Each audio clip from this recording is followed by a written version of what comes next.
अस्सलाम वालेकुम हमारे तमाम सब्सक्राइबर्स को और हमारे चैनल पर आने वाले तमाम न्यू व्यूवर्स को एक बार फिर से हमारे चैनल में खुश आमदीद। जनाब, आज की इस वीडियो में आपको एक बहुत ज़बरदस्त मालूमात देने वाला हूं कि करोना वायरस के हवाले से जो वैक्सीन तैयार की गई है वो किस तरह से काम करती है। 2020 में अल्हम्दुलिल्लाह करोना वायरस की वैक्सीन तैयार हो चुकी है। हालांकि एक वैक्सीन तैयार करने के लिए साइंटिस्ट को 5 से 10 साल का अरसा चाहिए होता है, लेकिन थैंक्स टू साइंस अब करोना वायरस की वैक्सीन सिर्फ 1 साल के अंदर ही तैयार हो चुकी है। लेकिन सवाल ये बनता है कि ये करोना वायरस की वैक्सीन क्या है, क्यों और ये कैसे काम करती है। RNA टेक्नोलॉजी पर करोना वायरस की वैक्सीन को तैयार किया गया, लेकिन सवाल ये बनता है कि क्या करोना वायरस की वैक्सीन को लगवाना चाहिए, क्या ये सचमुच काम करती है। इस वीडियो में आज हम साइंटिफिकली आपको ये बताएंगे कि क्या करोना वायरस की वैक्सीन इफेक्टिव है।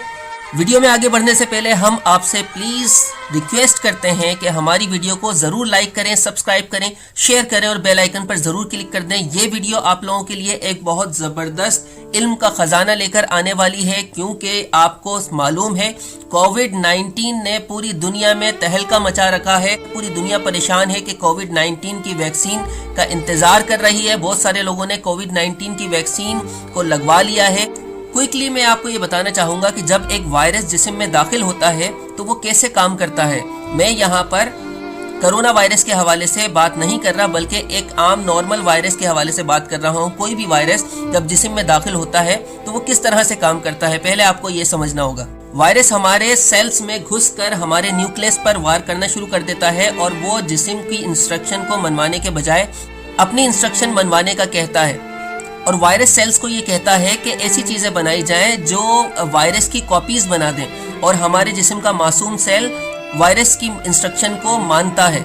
और वायरस इन्फेक्शन के कुछ ही दिनों में हमारा जिस्म अरबों की तादाद में वायरस की कॉपीज़ बना लेता है और वायरस की इंस्ट्रक्शन को मानना शुरू कर देता है, जिससे हमारे नॉर्मल काम ही नहीं रुकते, बल्कि जिस्म के लिए एक बहुत बड़ा महाज खुल जाता है कि इस वायरस से किस तरह छुटकारा पाया जाए।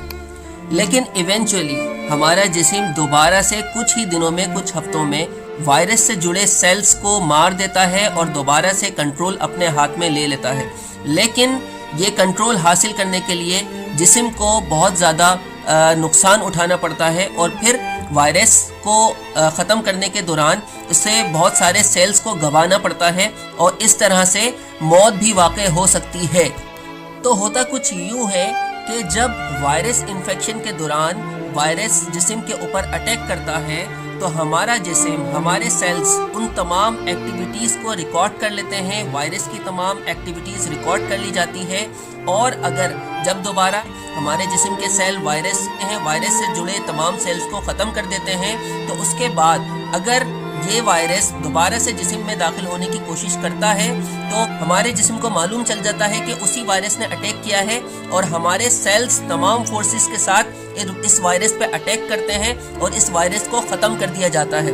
तो मालूम ये चला कि हमारे जिस्म के अंदर रिकॉर्ड करने की सलाहियत मौजूद है। इसीलिए चिकन पॉक्स जिंदगी में एक बार ज़रूर होता है, और चिकन पॉक्स के होने के दौरान हफ्ता 1.5 हफ्ता हमारे जिस्म के सेल्स चिकन पॉक्स के वायरस से लड़ते रहते हैं, और उसके बाद हफ्ते 1.5 हफ्ते में चिकन पॉक्स के दाने ख़त्म हो जाते हैं। इसका मतलब ये है कि ज़िंदगी में दोबारा से चिकन पॉक्स के वायरस हमारे जिस्म के ऊपर अटैक करते हैं तो हमारे सेल्स उस वायरस को ख़त्म कर देते हैं, मार देते हैं। इस तरह से हमारे ऊपर चिकन पॉक्स दोबारा से अटैक नहीं करते। तो आइडिया ये होता है कि अगर साइंटिस्ट चिकन पॉक्स के वायरस को लैब में ले जाकर अधमरा कर दें, मारें, पीटें, और इसी वायरस को किसी जिस्म के अंदर इंजेक्ट किया जाए तो जिस्म सेम रिस्पॉन्स करता है, यानी कि वो चिकन पॉक्स दोबारा से निकल आते हैं। लेकिन इस एक्टिविटी को हमारा जिस्म रिकॉर्ड कर लेता है, और अगर जिंदगी में दोबारा से जिस्म के ऊपर अटैक करता है तो हमारा जिस्म ये एक्टिविटी पहले से रिकॉर्ड कर चुका होता है। इसलिए हमारे जिस्म के सेल्स इस वायरस से लड़ते हैं और कभी जिस्म में चिकन पॉक्स होने नहीं देते।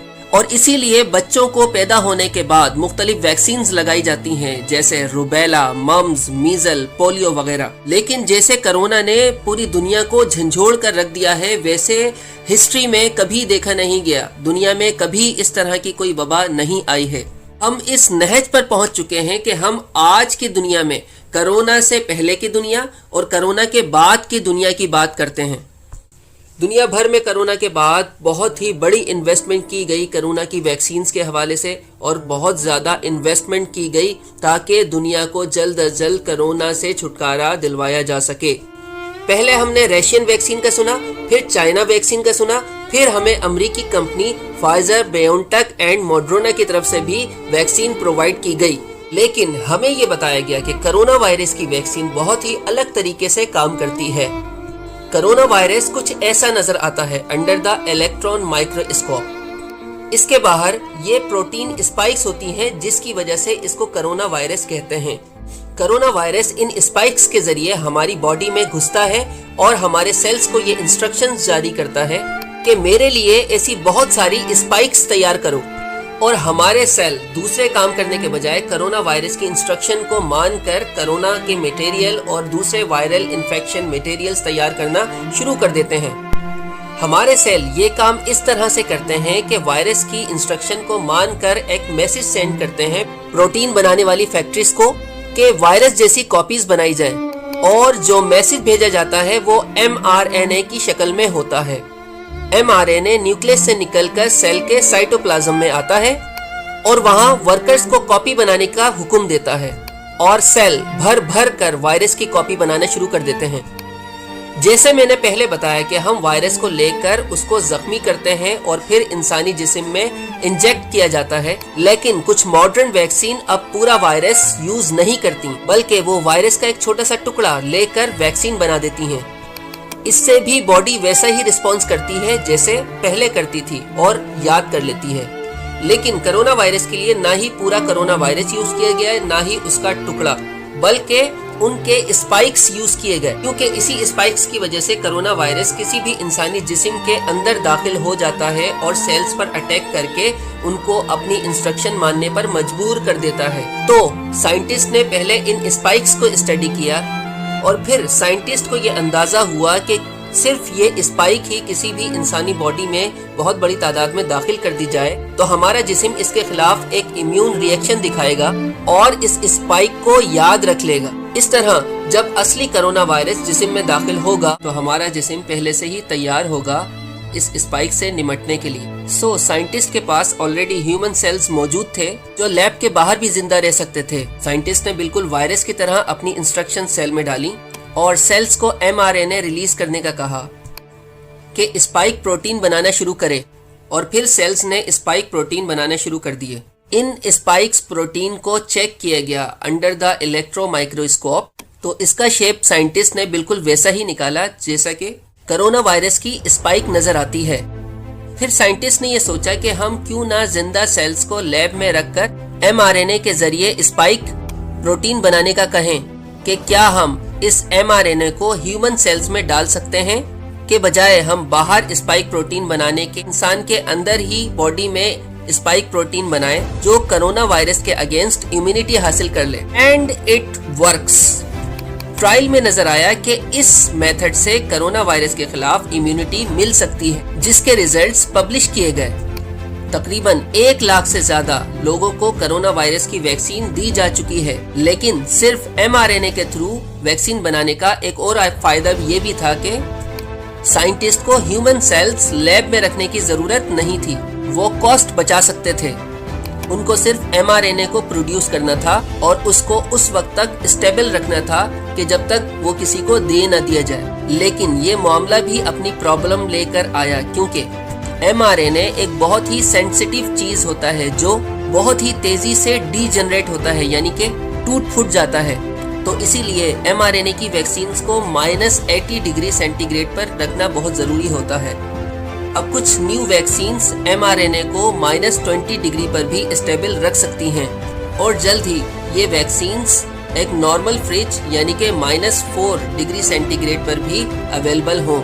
लेकिन फिर हमें ये बताया गया कि हमें कोरोना वायरस के 2 डोजेज मिलेंगे, यानी पहला डोज अगर आज दिया जा रहा है तो दूसरा डोज 3 या 4 हफ्ते के बाद दिया जाएगा। ऐसा क्यों? ऐसा इसलिए कि पहले डोज में यूजुअली कम तादाद में इंस्ट्रक्शन दी जाती हैं ताकि बॉडी के लिए आसान हो एंटीबॉडीज बनाना और जिस्म को ज़्यादा टाइम भी ना लगे। लेकिन इंसान की बॉडी में भूलने के चांसेस भी होते हैं। इसलिए अगर एक और डोज 3 या 4 हफ्ते के बाद दे दिया जाए तो बॉडी अपना इम्यून सिस्टम और स्ट्रॉन्ग कर लेती है। उसको लगता है कि ऐसा अटैक अगर 3 या 4 हफ्ते के दौरान 2 बार हो चुका है तो इसका मतलब कुछ अरसे बाद फिर से ऐसा अटैक आएगा, और मेमोरी वो लॉन्ग टर्म के लिए स्टोर करती है। ऐसा सिर्फ कोरोना वायरस की वैक्सीन के लिए नहीं होता, बल्कि और भी दूसरी वैक्सीन्स इसी तरह से दी जाती हैं। सो कंक्लूजन इज 90% तक अच्छे नताइज के बाद हमारे पास एक ऐसी वैक्सीन है जो हम कॉन्फिडेंस के साथ लगवा सकते हैं। अगर आप पूछेंगे कि मैं वैक्सीन कब लगवा रहा हूं, इंशाल्लाह बहुत जल्द चाइनीज वैक्सीन पाकिस्तान में अवेलेबल होंगी और मैं इंशाल्लाह अपनी वैक्सीनेशन भी करवा लूँगा। और आप लोगों से भी ये रिक्वेस्ट करता हूँ कि आप लोग भी ज़रूर अपनी वैक्सीनेशन लाजमी करवा लें। होप कि आपको मेरी वीडियो पसंद आई होगी। अगर आपको मेरी वीडियो अच्छी लगे तो प्लीज़ हमारी वीडियो को लाइक कीजिएगा, सब्सक्राइब कीजिएगा, शेयर कीजिएगा और बेल आइकन पर ज़रूर क्लिक कर दीजिएगा। ये तो एक ऐसी मालूमात है जो आप लोगों को हर एक के साथ शेयर करनी चाहिए, क्योंकि आप लोगों के लिए बहुत ज़रूरी है कि कोरोना वायरस किस तरह से काम करता है। किसी भी वायरस का अगर हम वर्किंग सिस्टम मालूम कर लें तो हमें उससे एहतियात करने और उससे बचने के लिए भी आसानी हो जाती है। तो इंशाल्लाह आपसे मुलाकात होगी किसी अच्छी सी नेक्स्ट वीडियो में। जब तक के लिए सरकमर को इजाज़त दीजिए। आपसे इस दुआ के साथ रुखसत होते हैं कि अल्लाह आपकी हम सब की हिफाजत करे, इस वबा को जल्द अज जल्द ख़त्म करे और इंशाल्लाह पाकिस्तान को बहुत जल्द एक बहुत ही तेज़ी से तरक्की याफ्ता मुल्कों में शामिल करे इंशाल्लाह।